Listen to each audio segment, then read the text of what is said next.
अला जुंग जियन जनी अझे घारियां, अला जुंग जियन जनी अझे घारियां, शाल मसुके वेरी जियां पी पियन, मरकण अखड़न तो ॾिठे मुंह थिए। सुबेली साथियों, बहरान टीवी जे हफ़्तेवार फिक्री तारीख़ी तहक़ीक़ी रिहान शाह जा पंथे पेचरा सां गॾु आउं आहियां सलीम भुट्टो लतीफ़ी। अॼु असां बदीन खां बि 40-50 किलोमीटर हिकिड़े अहिड़े इलाइक़े में असां वेठा आहियूं जेको सिंध जी तारीख़ में उहा शख़्सियत उन्हनि चंद हस्तियुनि मां आहे जेका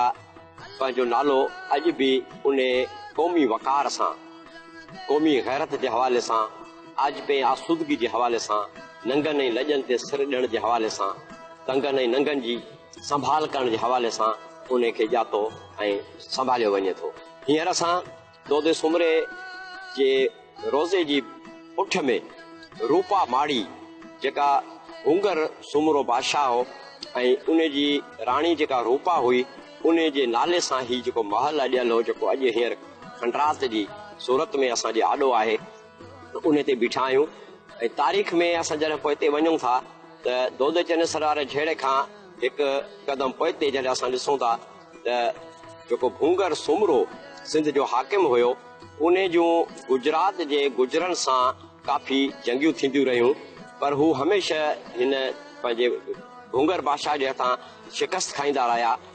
त हुननि जॾहिं साम्हूं मुक़ाबिलो न करे सघिया त हुन मिटी माइटी जोड़े ऐं पोइ अंदरां ई अंदरां उहो खाट रहणु शुरू कयो। त पहिरीं जेका गुजरनि जी चाल हुई त दोदे जे पीउ भूंगर खे हुननि गुजर हिकिड़ी औरत परणाई जेका पोइ रूपा जे नाले सां हिन महल जी निस्बत सां उहा राणी जेका सा मशहूरु थी। ऐं अहिड़ी तरह जॾहिं हुनखे औलाद थिए थो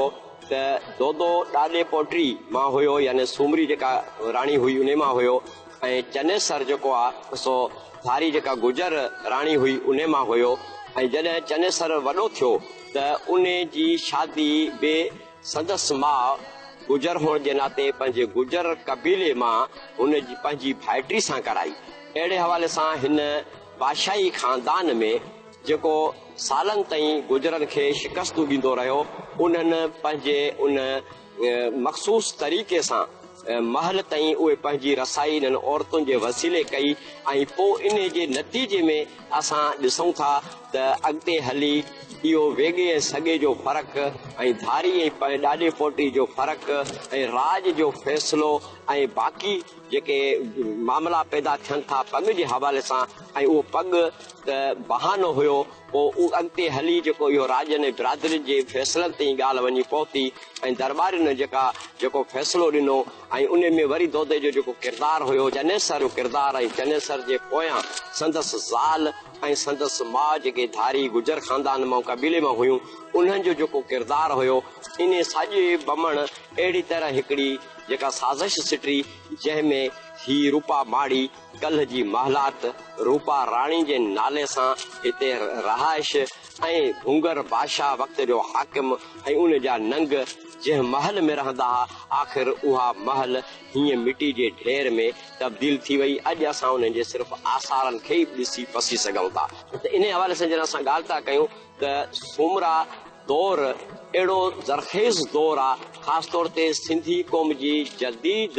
क़ौमी सुञाणप जे हवाले सां, नए सिर क़ौमी तामीर जे हवाले सां ऐं अहिड़नि गुणनि ऐं अहिड़नि ख़ासियतुनि अहिड़नि क़दरुनि तॾहिं जनमु वरितो पिए जेके मौजूदा सिंधी तहज़ीब जो बि हिकु ओहियाण आहिनि। ऐं साॻे वक़्तु लतीफ़ साईं जे रिसाले जा मुख्य जेके बुनियादी सरचश्मा आहिनि उहे बि हिन सूमरा दौर मां जेके से फुटी निकिरनि था। साईं जा अक्सर किरदार सवाइ सुर कामोड़ जे बाक़ी सभु जा सभु किरदार जेके रिसाले जा आहिनि उहे हिन सूमरा दौर सां तालुक़ रखनि था। ऐं समनी सूमर जी गॾियल बादशाही मोहक़क़नि जी नज़र में 700 साल ताईं रही आहे, जंहिंमां 350 खां वधीक साल जेके सूमरनि जी हुकूमत चई वञे थी। ऐं उन में शुरूआती बादशाह जेके थोरे इलाइक़े ते हाकिमियत कंदा हुआ, नंढा हाकिम हुया, ऐं पोइ वरी आख़िरी ज़माने में जॾहिं समन कर खयो त वरी उहे जेके बादशाहियूं महदूद थी आख़िर उमरकोट या अमरकोट जे ओसी ताईं महदूद थियूं, जेको अमीर जेको सूमरो आख़िरी बादशाह हुयो। त चवण जो मक़सदु ही माॻ लतीफ़ साईं जॾहिं सांगरी ढोरे सां पंहिंजो सफ़र कयो हूंदो ऐं उन सफ़र सां जॾहिं बड़ जे ढोरे ते पहुता ऐं उते जेके जतन सां हुन जूं रिहाणियूं थियूं, जेको हुननि खे मोहबत मिली, जेको कुर्ब मिलियो, त उतां खां ही 14-15 किलोमीटर जे फ़र्क़ जे पंध ते असां रूपामाड़ी या दोदो शहीद जी मज़ार ऐं चनेसर जी मज़ार वारो ही पड ही इलाइक़ो आहे। ऐं इन सां गॾोगॾु असां बड़ जो ढोरो यानी सांगरी ढोरे जा उहे वहकरे जा निशान आहिनि त जॾहिं सांगरी जी कंधी सां असां सफ़र कंदा हुआ त हिन माॻ ते आया। इहो ई सबबु आहे त जॾहिं लतीफ़ साईं जे मजमूई रिसाले जे किरदारनि ते नज़र विझूं था, ख़ासि तौर ते सूरमा ऐं सूरमियूं ऐं ख़ुसूसन सुर बिलावल जेको रिसाले जो आख़िरी सुर अक्सर मोहक़क़नि रखियो आहे, उन में सुमरियूं जेके सामुन जे रूप में साईं ॻाए थो ऐं उन्हनि सामुन ते जेके सिर ॾींदड़ राज आहिनि ऐं राजनि जा चङा मुड़ुस आहिनि, उहे किरदार हिन सुमरा दौर सां तालुक़ रखनि था ऐं उहे किरदार जेके उन्हनि में गुण साईं भरिया आहिनि, जेके तारीख़ी तौर ते ख़ुदि उहे किरदार उन्हनि गुणनि सां नवाज़िल हुया, त उन्हनि जे करे लतीफ़ साईं पंहिंजी सिंधी क़ौम में जदीद क़ौमी सुञाणप ऐं हुबुल वतनी जे हवाले सां ऐं ख़ासि तौर ते साम जहिड़ी शइ जंहिं ते लफ़्ज़ नंढड़ो पर इन जे पोयों भरवसे जी जेका अमानत अॻिले खे सौंपी वञे थी ऐं उन भरवसे ते उन अमानत में ख़यानत थियणु न ॾियणु जेसिताईं पंहिंजे सीसी में साहु हुजे ऐं उन भरवसे ते पूरो रहणु, इहो वरी हिकु वॾो हिकिड़ो इंसानी क़दुरु आहे जेको दुनिया जी तारीख़ में असांखे किथे बि साम जो तसवुरु नथो मिले। जॾहिं बि असां दुनिया में ॾिठो आहे जंगियूं लॻियूं हुन त हाराईंदड़ धुर या आण मञी भॼी वञी या पंहिंजा नंग माल मिल्कियत इक़्तिदार ॾेई पंहिंजो सिर बचायो आहे, या ईअं थियो आहे त हमले आवर धुरनि शिकस्त ॾियण खां पोइ दुश्मन जे नंगनि ऐं माल मिल्कियत खे हिकु जहिड़ी अख सां ॾिसी उनखे लुटियो फुरियो आहे, उनखे ग़ुलाम ऐं कनीज़ रखियो वियो आहे। पर सिंध जी तारीख़ में असांखे इन दौर में साम जो तसवुरु मिले थो। साम जो तसवुरु हिन हवाले सां बि ॾाढी अहम ॻाल्हि आहे त जॾहिं माण्हू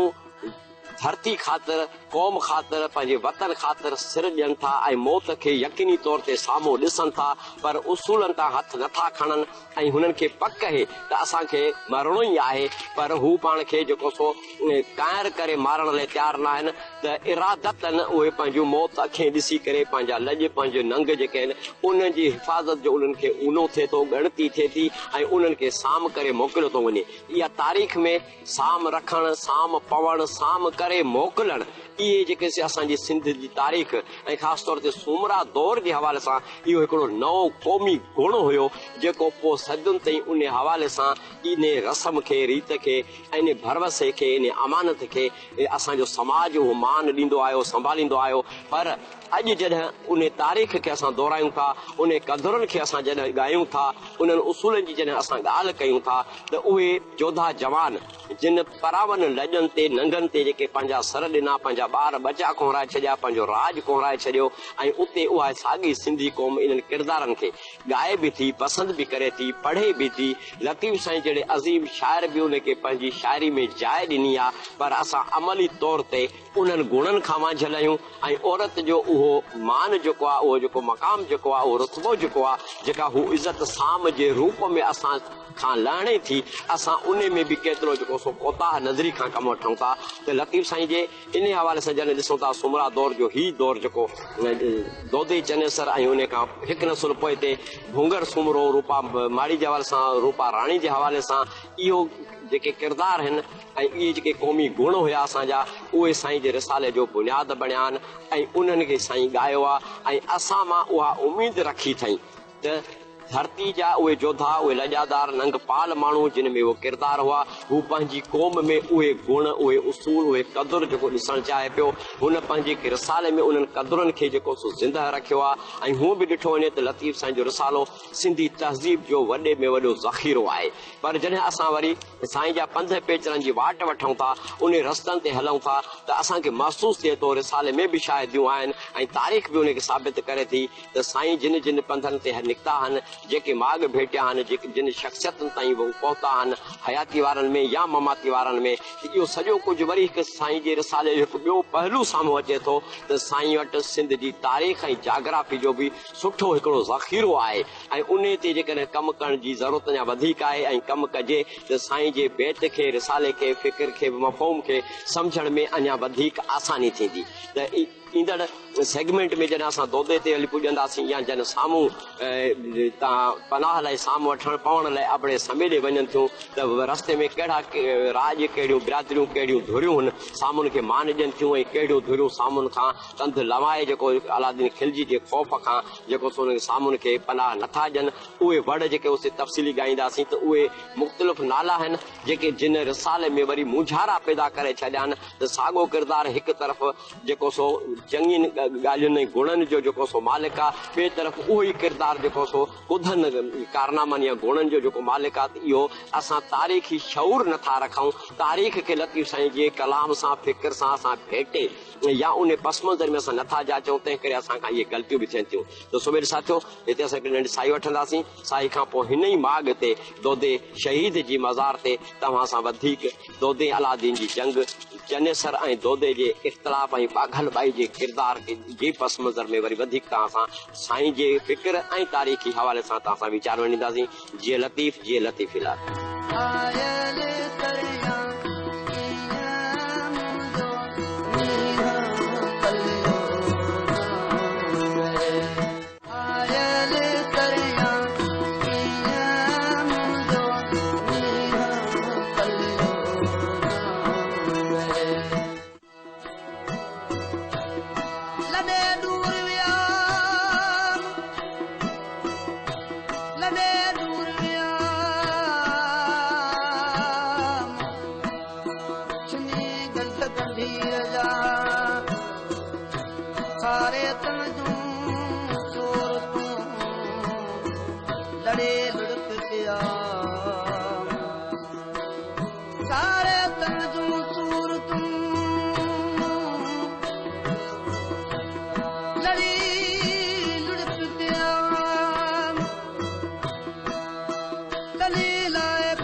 अचो आतण वारियूं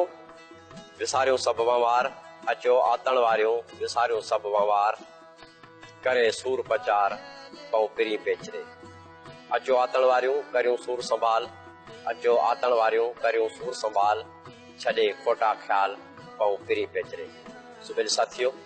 मेरान टीवी जी फिक्री तारीख़ तहक़ीक़ रिहाण शाह जा पंधे पेचरा,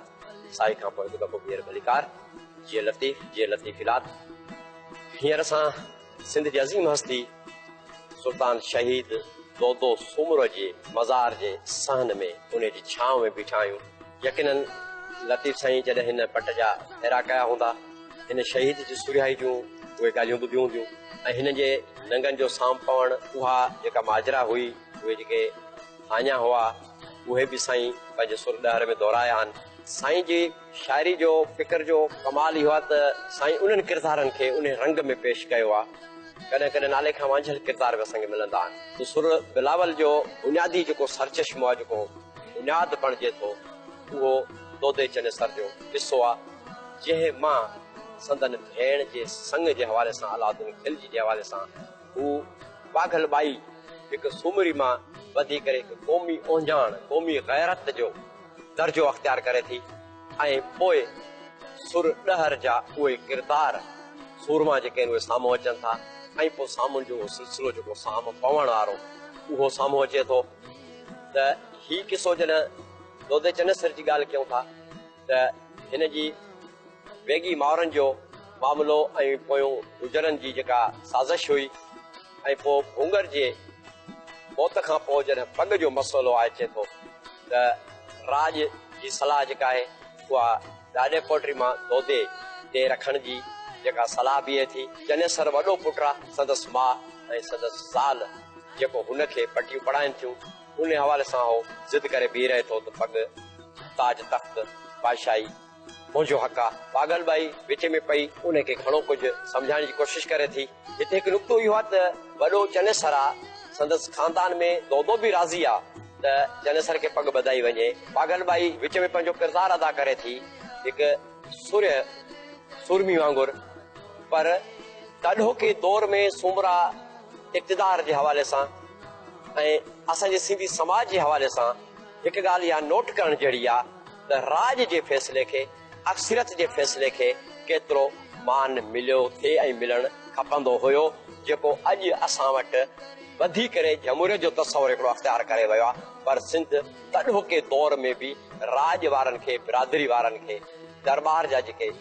सलाहकार हुया, मुख़्तलिफ़ बिरादरियुनि जा जेके चङा मुड़ुस हुआ, उन्हनि जी राय खे शख़्सी राय खां वधीक मोतबर सम्झो थिए पई। बहरहाल अलाउद्दीन ऐं दोदे जी जंग जॾहिं राजनि ॿुधी, जॾहिं सिंध जे माण्हुनि ॿुधी, दोदो नालो ई मोहबत जो, दोदो नालो हो गैरत जो, दोदो नालो हो नंगनि ऐं दंगनि जे रखवाल जो, दोदो उहो सूर्य माण्हू हो। जॾहिं अलाउद्दीन सिंध ते चढ़ाई कई त हर माण्हू इहो पियो सम्झो त अलाउद्दीन दोदे सां जंग करणु लॻो आहे, जहिड़ी आहे सिंध सां जंग आहे, सिंधी माण्हू सां जंग आहे, हर सिंधी सां जंग आहे। ऐं पोइ जो जिथे हुयो जहिड़े अभरे सबरे हाल में उन खिलजी लश्कर ते पंहिंजे सीम में, पंहिंजे सरहदुनि में उन ते हमला करणु लॻो। ऐं एतिरे क़दुरु जो अलाउद्दीन परेशान थी चयो त हिन देस जूं वाटूं ऐं कख ऐं पन बि जेके मूंसां विढ़नि था पिया, मां कहिड़े अची जंजल में अची फाथो आहियां। ऐं डॉक्टर बलोच साहब ते एतिरो हवालो बि ॾिनो आहे त अलाउद्दीन जे लश्कर सां पहिरियों जेको मुक़ाबिलो थिए थो, तंहिं दौर जा जेके जोगी फ़क़ीर आहिनि, जेके सामी फ़क़ीर आहिनि, जेके आम तौर ते असां पिनंदड़ लक़ब ॾींदा आहियूं, पर उन्हनि में बि उहा क़ौमी शऊर ऐं क़ौमी गैरत जो तस्वुर हुयो, जेको अॼु जे दौर में ॾाढोके हिकु फ़क़ीर पेनू माण्हू जे ज़हन में जेको धरती जो दर्द हुयो ऐं गैरत हुई, उहा अॼु असांजे कंहिं चङे मुड़ुस पढ़ियल लिखियल में बि असांखे नज़र नथी अचे। त तारीख़ इहो असांखे सबक़ ॾिए थी त धरती ते गैरत केॾो अहम ओञाणा, धरती जो दिफ़ा आज पोइ आज़ादी केॾो ओञाणा आहिनि। बहरहाल चवण जो मक़सदु इहो, सॼी सिंध विढ़ी, सिंध जो कख पन विढ़ियो, सिंध जो हर माण्हू विढ़ियो, सिंध जो हर राज, हर बिरादरी जेका अलाउद्दीन खिलजी सां विढ़ी दोदे जे तरफ़ां। आख़िर चनेसर जो पंहिंजो पुटु जेको दोदे जो न्याणो हुयो हुंगर, उहो बि जेको सो पंहिंजे चाचे जे पासे थी बीठो, जो उसूल जी जंग हुई। ऐं इन किसे में चनेसर जॾहिं साज़िशी तौर ते माउ ऐं ज़ाल जे चवण ते पग जी दावा करे थो, राज जॾहिं हुनखे पग नथो ॾिए त ॿारनि जा पाण में जेके से वीचार जी ॾेवठ थिए थी, घणो सम्झायो वञे थो, पर आख़िर हू जेको सो दिल्ली वञण जी धमकी ॾेई अलाउद्दीन खे सिंध चाढ़े अचण लाइ चवे थो, त आख़िर दोदो हुनखे चई थो ॾिए त जेकॾहिं तोखे दिल्ली ते एॾो भरवसो आहे त पोइ छो न मां तोखे साण वठी हली दिल्ली जे तख़्त ते विहारियां। इहो सूर्य हो जेको हिकु नंढड़ी सिंध जो आज़ाद ख़ुदि मुख़्तियार बादशाह, हेॾे देव जहिड़ी हाथी जहिड़ी दिल्ली सल्तनत जे हवाले सां अहिड़ा गुफ़्ता चए पियो त हुनजो इहो हौसलो ऐं अज़म ऐं गैरत हुई। बहरहाल इहो छेड़ो एतिरो वधी वियो जो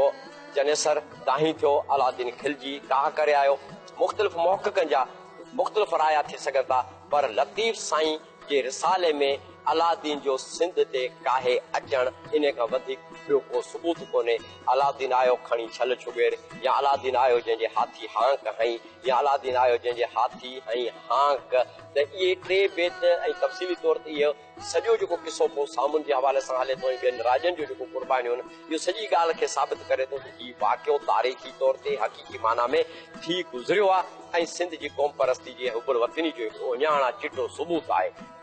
त इन हवाले सां जॾहिं अलाउद्दीन जो लश्कर अचे थो त वगह कोट जेको हिन मौजूदु असां जिते बीठा आहियूं इन इलाइक़े में कोन्हे को, बहरहाल उते जेको हुनजो सिपह सालार आहे हासू सुमरो, उहो पहिरियों जेको सो हुननि सां मदे मुक़ाबिल थिए थो। ॿिए सिपह सालार जेको असांखे नालो मिले थो साहड़ सुमरो, उहे हिन जे मदे मुक़ाबिल थियनि था। 10-12 ॾींहं जंग हले थी। 12 कोह जो इलाइक़ो जेको आहे उहो मैदान जंग का ॼण कारबला आहे, हिकिड़ो ऋण मचे थो, राड़ो थिए थो। ऐं आख़िरी टाइम ते दोदो पाण जॾहिं निकिरे थो त दोदे खे महल मां ॿाहिरि निकिरंदे जीअं औरतुनि मर्दनि ॿुढनि ॿारनि जीअं दुआऊं ॾिनियूं त दोदल असांखे सिंध वराए ॾे। किन औरतुनि हिंदू मज़हब जो ईअं बि चयो त रावण जीअं सीता खे वरायो तीअं तूं असांजी सिंध सीता वराए ॾे। त हिन में एॾियूं माण्हुनि जूं हिकिड़ियूं उमेदूं हुयूं तोदे में। हू एॾो गैरतमंद ऐं शऊर वारो ऐं क़ौमी ख़्याल वारो माण्हू हुयो जो अहिड़ा लफ़्ज़ अहिड़ियूं उमेदूं हुन सां माण्हू वाबस्ता कनि पिया। बहरहाल जॾहिं दोदो मैदान जंग में अचे थो त दोदे खे तारीख़ में 7 हथियारो जेको सो सुमरो बि सॼियो वियो आहे, यानी हुन जे हथियार में 7 हथियारनि जी सघ या तलवार या फर जेके चइजनि उन में जेके हुया। ऐं जॾहिं जंग में विढ़े थो तारीख़ लिखे थी त जंहिं पासे रुख पे कई घोड़ी ते चढ़ी त जीअं दरिया पलटूं खाईंदो आहे ईअं जेके कंदियूं जेके हुन मारियूं पे काफ़ी लश्कर मरी वियो। हेॾो बि जेको सो काफ़ी लश्कर सिंधियुनि जो बि जेको शहीद थियो। आख़िर दोदे जी जंग ॾिसी अलादीन खे अॻु ॿुधायो वियो त दोदो एॾो सूर्य माण्हू आहे, हुनजी जंग कंहिं ॾिठी कान्हे। त जॾहिं अलादीन इहो पंहिंजी जंग दोदे जी ॾिठी चई त हीअ त को जिन आहे, देव आहे, हिन खे त क़ाबू करणु ॾाढो ॾुखियो थी पवंदो। त चनेसर जंहिं शुरू खां गद्दारी कई उन ओॾीमहिल बि गद्दारी कई त चई त दोदे खे माराइण जो हिकिड़ी चाल थी सघे थी ऐं उहा इहा हुई त दोदे जी घोड़ी जेका जंहिं थाल में दाणो खाईंदी हुई उहो थाल जेको सो ख़ाली घोड़ी खे ॾेखारियो वियो त घोड़ी उन तरफ़ लूह कई ऐं पोइ चौधारी जेके भाला ऐं नेज़ा टंगियल हुया घोड़ी जीअं लूह करे उन तरफ़ वधी घोड़ी ते दोदो सवार हो। उहा जेका नेज़नि ऐं भालनि में जेका घोड़ी टंगिजी पई उन सां गॾु दोदो बि जेको सो उन में भालनि ऐं नेज़नि में टंगिजी पियो। पोइ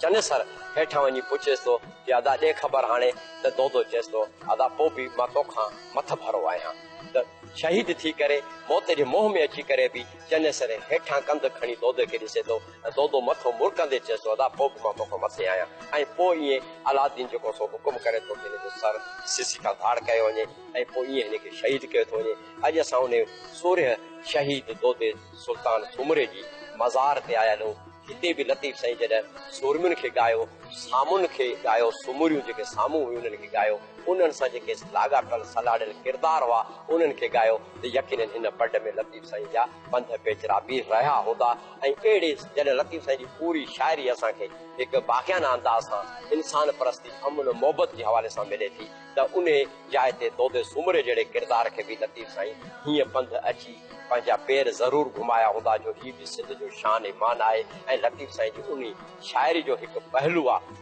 जंहिंखे असां सत सूर्य ॾातार वारे ज़ुमरे सां ॻंढे सघूं था। त दोदे जी शहादत खां पोइ चनेसर बि जेको शहीद थी वञे थो। ऐं इन दौर में